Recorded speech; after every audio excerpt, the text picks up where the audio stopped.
असम में चुनाव से पहले बीजेपी को बड़ा झटका लगा है। पूर्व केंद्रीय मंत्री और वरिष्ठ बीजेपी नेता राजेन गोहेन ने 9 अक्टूबर 2025 को पार्टी से इस्तीफा दे दिया। उनके साथ कुल 17 अन्य नेताओं ने भी पार्टी त्याग दी। गोहेन ने पार्टी की राज्य नेतृत्व पर असम के अनुसूचित जाति एवं स्थानीय समुदायों के प्रति वचनभंग का आरोप लगाया है और कहा कि पार्टी ने स्थानीय लोगों के हितों की उपेक्षा की। राजेन गोहेन ने कहा कि पार्टी ने असम की स्थानीय और आदिवासी समुदायों के साथ विश्वासघात किया है। उन्होंने आरोप लगाया कि पार्टी की राज्य नेतृत्व स्थानीय लोगों के अधिकारों की उपेक्षा कर रही है और बाहरी लोगों को ज्यादा महत्व दे रही है। गोहेन पिछले कई वर्षों से बीजेपी के साथ थे और 4 बार सांसद भी चुने गए। यह इस्तीफा असम में अगले साल होने वाले विधानसभा चुनाव से पहले बीजेपी के लिए बहुत बड़ा झटका माना जा रहा है। बीजेपी अभी चुनाव जीतकर अपनी सत्ता कायम रखना चाहती है, लेकिन नेताओं के इस्तीफे से पार्टी की छवि को नुकसान पहुंच सकता है। मुख्यमंत्री हिमंत बिस्वा शर्मा की सरकार सत्ता में है और बीजेपी के लिए यह चुनौतीपूर्ण वक्त है। देखा जाए तो यह इस्तीफा बीजेपी के नेतृत्व और रणनीति में असंतोष को दर्शाता है। असम की राजनीति में यह घटना अगले चुनावों में एक बड़ा प्रभाव डाल सकती है। जन सुराज अभियान के संस्थापक प्रशांत किशोर पीके ने साफ कर दिया है कि वे आगामी बिहार विधानसभा चुनाव 2025 में कोई भी सीट से चुनाव नहीं लड़ेंगे। उन्होंने कहा कि उनका लक्ष्य किसी पद पर बैठना नहीं, बल्कि बिहार की राजनीति और शासन प्रणाली में सुधार लाना है। प्रशांत किशोर ने बताया कि उनका जनसुराज अभियान अब तक 10,000 से अधिक ग्राम सभाओं में पहुंच चुका है और लोगों की राय से एक नई राजनीतिक ताकत तैयार की जा रही है। उन्होंने यह भी स्पष्ट किया कि जनसुराज आंदोलन को किसी दल के खिलाफ नहीं, बल्कि जनता के हक के लिए एक वैकल्पिक राजनीति के रूप में आगे बढ़ाया जा रहा है। हाल ही में पटना में प्रेस कॉन्फ्रेंस में उन्होंने कहा, मैं चुनाव लड़ने नहीं आया हूँ, मैं बिहार बदलने आया हूँ। उनकी रणनीति अब बिहार के हर जिले में संगठन मजबूत करने और युवाओं को जोड़ने पर केंद्रित है।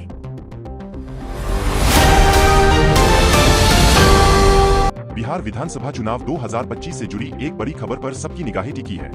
झारखंड मुक्ति मोर्चा (जेएमएम) ने बिहार चुनाव से पूरी तरह हटने का ऐलान करके महागठबंधन इंडिया ब्लॉक की एकजुटता पर एक बड़ा सवाल खड़ा कर दिया है। झारखंड में आरजेडी और कांग्रेस के साथ सरकार में शामिल जेएमएम ने पहले बिहार में 6 सीटों पर अकेले चुनाव लड़ने की घोषणा की थी। पार्टी के केंद्रीय महासचिव सुप्रियो भट्टाचार्य ने चकाई, धमदाहा, कतोरिया, मनिहारी, जमुई और पीर 35 सीटों पर उम्मीदवार उतारने की बात कही थी। लेकिन सोमवार को नामांकन की अंतिम तारीख बीतने के बाद जेएमएम ने एक बड़ा यूटर्न लेते हुए घोषणा की कि वह बिहार विधानसभा चुनाव 2025 में हिस्सा नहीं लेगी। पार्टी का सीधा आरोप है कि गठबंधन के सहयोगी, विशेषकर आरजेडी और कांग्रेस, उन्हें सीटों के बंटवारे में सम्मानजनक जगह देने में विफल रहे और उनके साथ धोखा किया गया है। जेएमएम नेताओं ने इस बात पर जोर दिया है कि बिहार में हुए इस अपमान का असर झारखंड की राजनीति पर भी पड़ेगा और पार्टी जल्द ही झारखंड में आरजेडी और कांग्रेस के साथ अपने गठबंधन की समीक्षा करेगी। यह घटनाक्रम बिहार के साथ साथ झारखंड की राजनीति में भी बड़ी हलचल मचा रहा है। पश्चिम बंगाल पिछले कई महीनों से एक बड़े शिक्षक आंदोलन का गवाह बन रहा है। यह विरोध प्रदर्शन सिर्फ नौकरी जाने का नहीं, बल्कि राज्य की शिक्षा प्रणाली में व्याप्त भ्रष्टाचार और न्याय की मांग का प्रतीक बन गया है। इस आंदोलन की जड़ें 2016 शिक्षक भर्ती घोटाले एसएससी स्कैम में है। सुप्रीम कोर्ट ने इस भर्ती प्रक्रिया को पूरी तरह दूषित और दागी करार देते हुए हाल ही में लगभग 25,753 शिक्षकों और कर्मचारियों की नियुक्ति रद्द करने का आदेश दिया। कोर्ट ने पाया कि भर्ती में बड़े पैमाने पर अनियमितताएं हुई, जिनमें ओएमआर शीट में हेरफेर और अयोग्य उम्मीदवारों की नियुक्ति शामिल थी। इस आदेश के बाद हजारों शिक्षक रातों रात बेरोजगार हो गए। ये बर्खास्त शिक्षक, जिनमें कई योग्यता के आधार पर नियुक्त होने का दावा करते हैं, अब सड़कों पर है। प्रदर्शनकारी शिक्षकों की मुख्य मांगें स्पष्ट है। निर्दोष शिक्षकों की तत्काल बहाली, उन्हें दोबारा परीक्षा देने के लिए मजबूर न किया जाए। सरकार दोषपूर्ण और निर्दोष उम्मीदवारों की एक स्पष्ट सूची सार्वजनिक करे। आंदोलनकारियों ने शिक्षा विभाग के मुख्यालय, विकास भवन के बाहर धरना और क्रमिक भूख हड़ताल की है। कई मौकों पर पुलिस और शिक्षकों के बीच झड़पें हुई, जिनमें पुलिस पर बल प्रयोग के आरोप लगे। सरकार ने सुप्रीम कोर्ट के निर्देश पर नई भर्ती प्रक्रिया शुरू कर दी है, लेकिन बर्खास्त शिक्षकों का कहना है कि जब तक उन्हें न्याय नहीं मिलता, तब तक उनका आंदोलन जारी रहेगा। यह संकट न सिर्फ प्रभावित शिक्षकों के भविष्य का सवाल है, बल्कि राज्य की शिक्षा व्यवस्था पर भी गंभीर सवाल खड़े करता है। बिहार में आज प्रधानमंत्री नरेंद्र मोदी की जबरदस्त रैली हुई, जहां उन्होंने विपक्ष पर तीखा हमला बोला और केंद्र सरकार की उपलब्धियों का बखान किया। मोदी ने कहा कि बिहार में विकास की रफ्तार थमने नहीं दी जाएगी। उन्होंने राज्य में चल रही प्रधानमंत्री आवास योजना, सड़क निर्माण और किसान कल्याण योजनाओं का जिक्र करते हुए दावा किया कि ये योजनाएं हर गरीब तक पहुंच रही है। वहीं उन्होंने महागठबंधन पर तंज कसते हुए कहा कि जो लोग पहले बिहार को लूटते थे, आज फिर से सत्ता में लौटने के सपने देख रहे हैं, लेकिन जनता अब सब जानती है। मोदी ने जनता से आह्वान किया, एक बार फिर विकास की सरकार चुनिए। रैली में भारी भीड़ उमड़ी और मोदी मोदी के नारे गूंज उठे। पीएम मोदी ने कहा कि बिहार का सपना है विकसित बिहार, लेकिन यहाँ कुछ लोग इस सपने को फिर से जंगल राज के अंधेरे में धकेलना चाहते हैं। जो अपने आप को गठबंधन कहते हैं। उन्हें बिहार की जनता लठबंधन कहती है। इन लोगों को सिर्फ लाठी चलाना और आपस में झगड़ा करना आता है। इनका स्वार्थ सबसे बड़ा है। इन्हें बिहार के युवाओं की, किसानों की कोई चिंता नहीं है। बिहार चुनाव से पहले पीएम मोदी की ये रैली अब राज्य की सियासत में नया मोड़ ला रही है।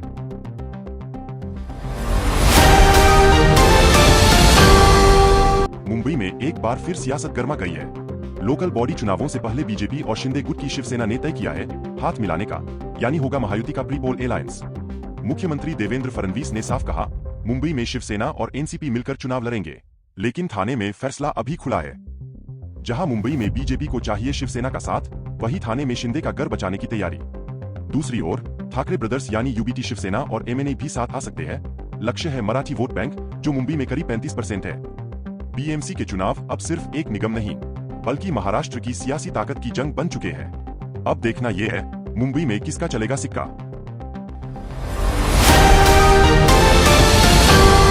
आज के अहम मुद्दे पर भारत राष्ट्र समिति के कार्यकारी अध्यक्ष केटी रामाराव ने कांग्रेस सरकार पर तीखा हमला किया है। केटीआर का कहना है कि कांग्रेस ने तेलंगाना के आईएएस और आईपीएस अधिकारियों को राजनीतिक दबाव में दंडित करना शुरू कर दिया है। इसके कारण कई ईमानदार अधिकारी वीआरएस ले रहे हैं, जिससे प्रशासन की क्षमताएं कमजोर हो रही है। केटीआर ने कहा कि यह स्थिति राज्य के विकास और जनता के लिए एक बड़ा खतरा है। उन्होंने कांग्रेस सरकार पर कमीशन राज और भ्रष्टाचार के आरोप भी लगाए हैं। केटीआर ने जनता से अपील की है कि वे इस अन्याय के खिलाफ आवाज उठाएं और लोकतंत्र की रक्षा करें। यह संघर्ष केवल एक राजनीतिक झगड़ा नहीं, बल्कि तेलंगाना की स्थिरता और विकास का मामला है। उनके मुताबिक सरकार बदले की भावना से काम कर रही है और इन उच्च अधिकारियों को जानबूझकर दंडित कर रही है या किनारे लगा रही है। केटीआर ने सवाल किया है कि क्या यह कांग्रेस का नया शासन मॉडल है।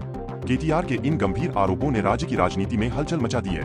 कांग्रेस की तरफ से इस पर क्या प्रतिक्रिया आती है, इस पर सबकी नजरें टिकी है। क्या राजनीतिक द्वेष के आगे प्रशासन पंगु हो जाएगा, यह देखना बाकी है। आप इस पूरे मामले पर क्या सोचते हैं? कमेंट में अपनी राय जरूर दें और ऐसी ही ब्रेकिंग न्यूज के लिए हमारे चैनल को सब्सक्राइब करना न भूलें। मिलते हैं अगली अपडेट के साथ।